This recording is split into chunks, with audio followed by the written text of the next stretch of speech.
Hello and welcome to the Digital Forge News Desk with me, Freya. This is where we break down the news from the AI music scene. Today we are going to focus on one item that has been gaining traction for all the wrong reasons. There's been a noticeable shift in conversation across the AI music space this week, particularly around Suno, with claims circulating that AI platforms are now blaming users for copyright infringement. It's a strong claim, and like most strong claims in this space right now, it deserves a closer look. So in this report, we're going to break it down properly. What's being said, what's actually happening, and what it means for creators moving forward.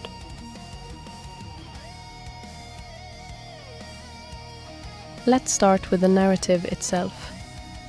You may have seen headlines, videos, or posts suggesting that AI companies are shifting responsibility onto users for copyright violations. In some versions of that claim, it's framed more aggressively, that companies are throwing users under the bus. Now, on the surface, that sounds like a major shift. But when you step back and look at the actual structure of how these platforms operate, the situation becomes much more nuanced.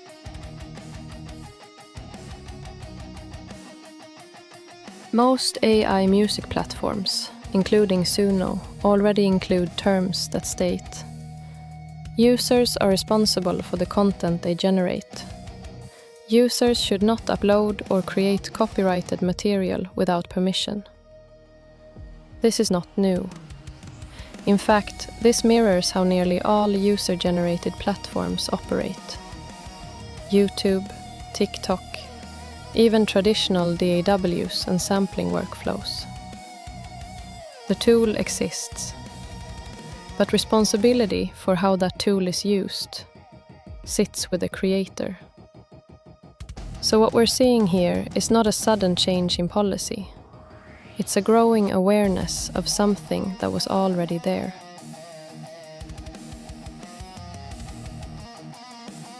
So why is this suddenly becoming a major talking point? The short answer is pressure. Major record labels, including Universal Music Group, Sony Music Entertainment, and Warner Music Group, are actively pursuing legal action against AI music companies. These cases are focused primarily on how AI models are trained, whether copyrighted material was used without licensing. This is the real battleground, and as that legal pressure increases, companies are naturally becoming more explicit about where responsibility sits across the pipeline.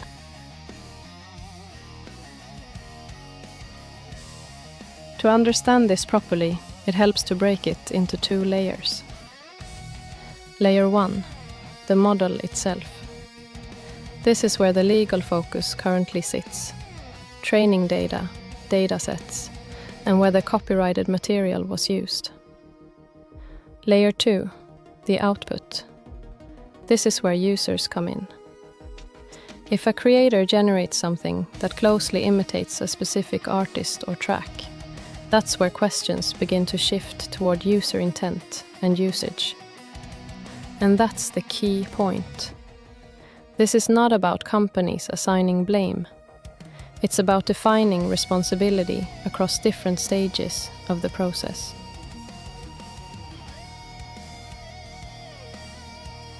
So why does this feel like blame? Because the messaging is being interpreted, sometimes accurately, sometimes not, through a very reactive environment. We're seeing legal language being translated into emotional headlines, community discussions amplifying partial interpretations, and a general lack of clarity around how these systems actually work. The result is a narrative that feels more dramatic than the underlying reality.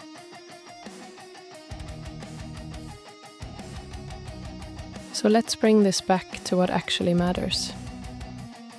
What does this mean for you as a creator? The answer is relatively straightforward. If you are creating original lyrics, building your own concepts, using AI as a production tool rather than a cloning tool, you are operating in a fundamentally different space than someone trying to replicate an existing artist or track. And that distinction is becoming increasingly important.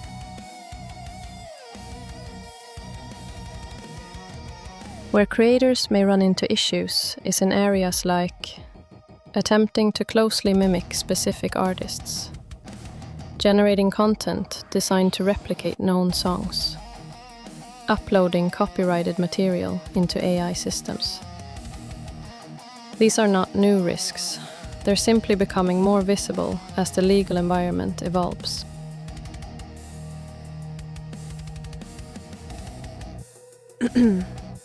At the Digital Forge, we want to be very clear on one point. We are not here to act as legal advisors, but we are here to provide clarity in a space that is becoming increasingly noisy. And right now, the clearest way to understand this situation is: there is no confirmed statement from Suno declaring users responsible for theft. There is an ongoing legal process shaping how responsibility is defined. And there is a growing need for creators to understand how they use these tools.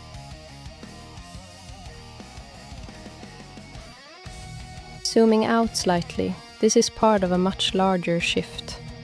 The line between tool creator and content is being actively defined in real time. And the outcome of these legal cases will shape how AI music develops over the next several years, not just for platforms, but for creators building within them. So for now, the takeaway is simple. Stay informed, stay original, and stay intentional with how you create. We'll continue to follow this closely and bring you updates as the situation develops. Don't forget to like and subscribe to stay up to date with all the latest from the AI music scene. I am Freya, this is the Digital Forge, and I will see you on the next one.